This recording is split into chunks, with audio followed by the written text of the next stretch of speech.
All right, so here's today's project. It's our 1951 Dodge B Series Pilot House truck. A while back, it developed a leak in the rear main seal area, and it's bad. I made a pull with it one day, and man, it let out a big old puff of smoke, and when I stopped, it had a giant puddle of oil underneath it. So I'm pretty sure it kicked the rear main seal out of it. It's the first time I've ever heard of it. I don't really know that that's what it did, but when you start it up, you let it run for very long, oil underneath the truck. So we got to pull the transmission out and inspect why we're leaking the oil that we're leaking. So I'm over here at my uncle's shop. He's got a lift. Our shop's still not done. I know you guys are waiting for the content on it. We're waiting on concrete. Every time we've tried pouring concrete 2 or 3 times now, and with Christmas, New Year's, all that stuff on top of that, it hadn't happened. We've been having issues with the local concrete plant here, and so that's what we're waiting on. Now it's freaking 18 degrees outside, and we don't want to pour concrete at 18 degrees. We're going to wait for it warms back up, hopefully mid-40s within the next few weeks, and get it done. We don't want the concrete freezing while it's trying to cure, then busting. So we're kind of on standstill with that. I know a couple of y'all have asked about the shop content. We're still working on it. You know, we're not broke yet. We will be after that, though. So either way, we're going to lift this truck up and get to work. Cue the montage. Cue the montage.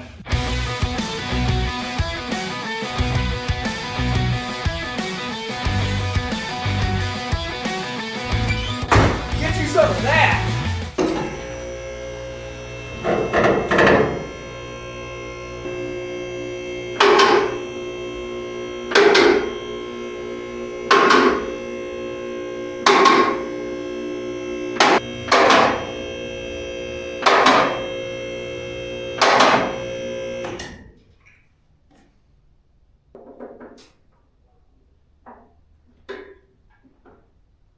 Let's get you underneath here and see what we got.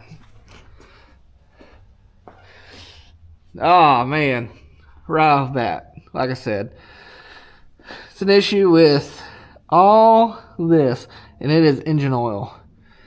And I mean, it's got leaks everywhere. I'm pretty sure the leak that we have right here on the oil cooler, it's from the same leak. I think it's leaking out of every orifice there. That's all I know at the time being. So we're going to remove the crossover pipe, and then we can take out the transmission bolts, all that. So I was wondering, there's a rattle in this truck when you start it up, and I am almost certain it is the transmission making the rattle. So I think we're going to be doing a transmission while we're here. I have a spare transmission that we can put in. It's no guarantee it's any better than the one that's in here. It was like $125 at the pull yard, and either way, since we're a budget on everything we do here at Khaos Builds, because it is pure chaos all the time, and ends up we do things 3 or 4, 5, 6, 20 times. We got to buy the $125 pull-outs at the pull yard. So I do know that it did work. It was in my brother-in-law's truck, his 57 F100 that me and him built. And he pulled it out and put a rebuilt one in it that was a little stronger. So, because he thought he had an issue with the transmission, come to find out he had an issue with the rear end in his truck. And that would have saved us a lot of work if we just maybe checked the oil in the rear end. But either way, so we're going to get to work on this then. I guess this long, tedious process pulling the transmission out of this truck.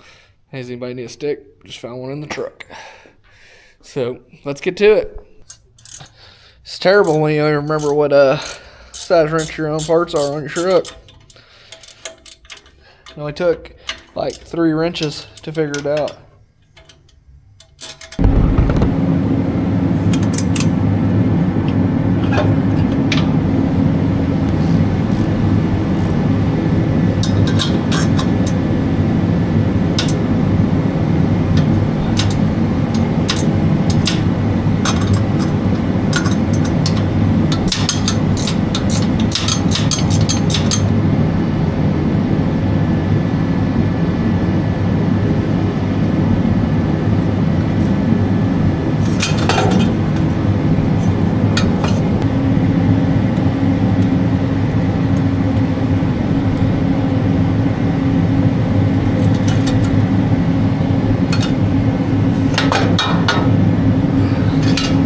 I dropped the starter off of it so that we can get to the torque converter bolts.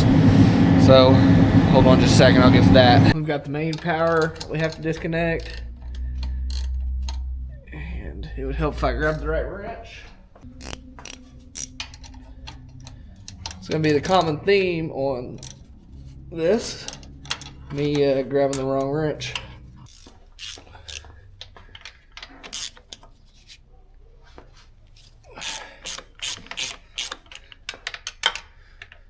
LS starter bolts are 13 mil.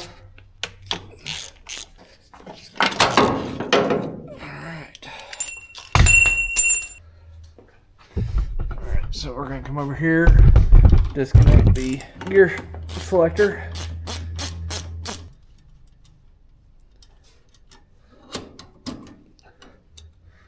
Just like so.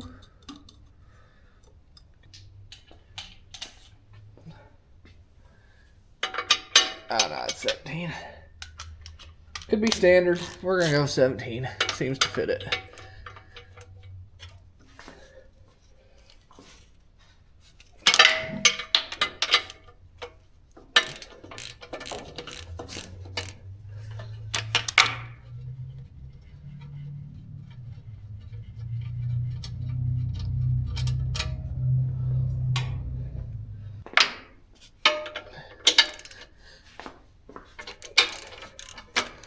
I'd love to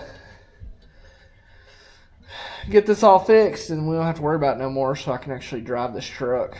It's been very disappointing. I ain't been able to drive the truck much.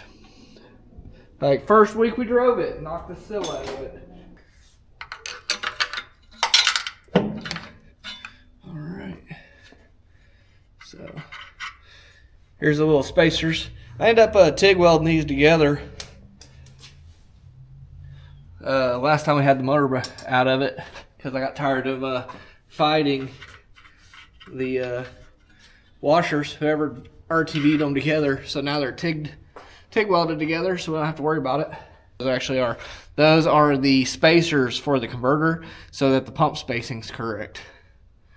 So without those, the pump wouldn't get engaged properly, and we'd be stuck. So we're gonna go back here, pull the drive shaft now. Okay, look at that, first try.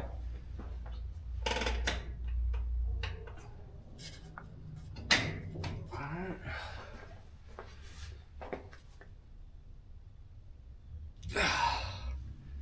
Let me grab something to help me. Hey, look what it is, our friend Hammer.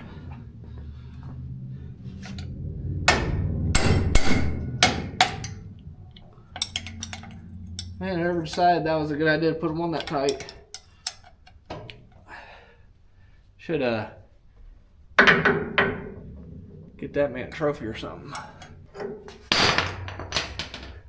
I didn't need that toe.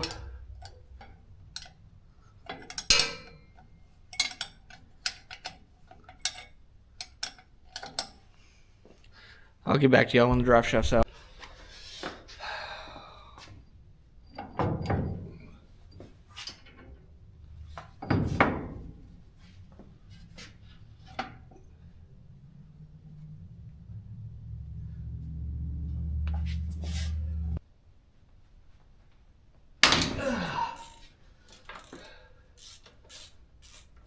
that thing was on there. My Jesus.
Alright. It's ready to come out of there, I think.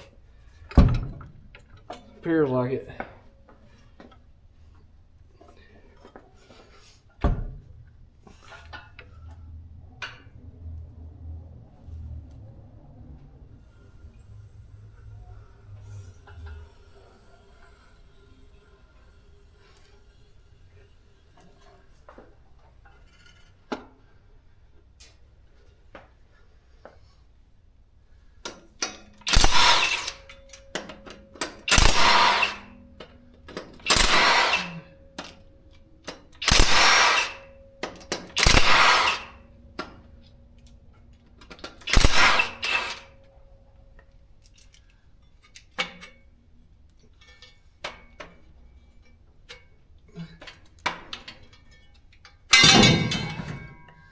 Yep, here's our smoking gun.